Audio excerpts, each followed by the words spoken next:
Chairman গ্রেপ্তারের পরই উত্তপ্ত হয়ে উঠল জিয়াগঞ্জ আজিমগঞ্জ পৌর এলাকা। রাতের অন্ধকারে একের পর এক তৃণমূল কাউন্সিলর ও তৃণমূল নেতার বাড়িতে উঠল হামলার অভিযোগ। বুধবার বিকেল থেকে গভীর রাত পর্যন্ত জিয়াগঞ্জ আজিমগঞ্জ পৌরসভায় বিক্ষোভের জেরে আটকে পড়েন চেয়ারম্যান প্রসেনজিৎ ঘোষ। পরে তাকে পুলিশ গ্রেপ্তার করে।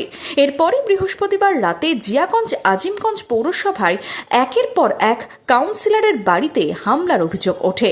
৪ নম্বর ওয়ার্ডের কাউন্সিলর উত্তম কুণ্ডু এবং ১৫ নম্বর ওয়ার্ডের কাউন্সিলর রিয়া দাস কুণ্ডুর বাড়িতে ভাঙচুর চালানো হয় বলে অভিযোগ। তিনবারের কাউন্সিলর আমি 15 বছর, জীবনে কোনোদিন এরকম ঘটনা আমরা দেখিনি।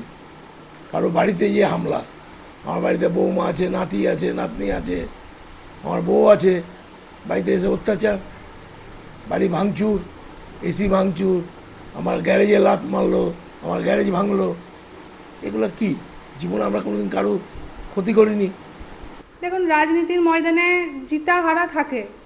আমরা হেরে গেছি, দলে কিছু লোক দোষী, কিছু লোক খারাপ কাজ করেছে, তারপরে তো সবাই চোর, সবাই চুরি করেছে, এই মতবাদ তো ঠিক না।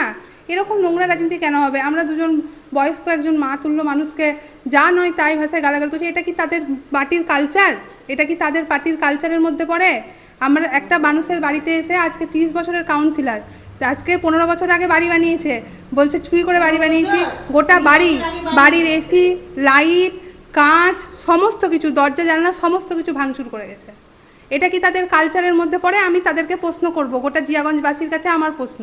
৫ নম্বর ওয়ার্ডে জিয়াগঞ্জ আজিমগঞ্জ টাউন তৃণমূলের প্রাক্তন সভাপতি প্রসেনজিৎ ঘোষের বাড়িতেও হামলা চালানো হয় বলে অভিযোগ। দুমদাম চিৎকার করতে করতে বাড়িতে গুচ্ছে লোকজন ঢুকে গেল। আর কাউরি যে মুখ দেখবো সেটা তো উপায় নেই, কেন লাইট তো সব বন্ধ করে রেখে দিয়েছে। প্রতিদিন তো আমাদের উপরে লাইটে ঝকঝক করে, আজকে তো একটা মাত্র লাইটের কোনো কিছু ইয়েই নাই। তো এসে দেখছি দুমদাম বাঁশ দিয়ে এগুলো সব ভাঙতে শুরু করে দিল, যা নয় তাই বলতে লাগলো সন্তুর নামে। তো আমার কথা হচ্ছে, যারা এসছে তারা কি কোনোদিন কি সন্তুর কাছে উপকৃত পায়নি? পরশু দিনও একজন বয়স্ক মানুষ খেতে পাচ্ছে না, সন্তুর কাছে সন্তু 200 টাকা তার হাতে দিল। যতটা পারে সন্তু সবাইকে সাহায্য করে।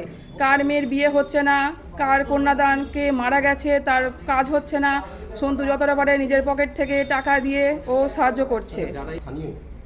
দেখুন, আমি তো অন্ধকারে মুখ তো চিনতে পারিনি, নিশ্চয়ই স্থানীয় হবে, কারণ বাইরের কাউরি সাহস হবে না যে এসে এরকম করে দেওয়ার জন্যে। খবর পেয়ে ঘটনাস্থলে পৌঁছয় পুলিশ। কী কারণে কে বা কারা হামলা চালালো তার তদন্তে নেমেছে পুলিশ।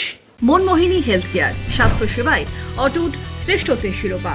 জেলায় প্রথম robotic knee replacement, cardiology with cath lab, neurosurgery, specialized trauma unit থেকে স্মাইল ট্রেন, একগুচ্ছ পরিষেবায় নিয়োজিত। Manmohini health care, quality care with personal touch, Baharampur শিল্পতালু।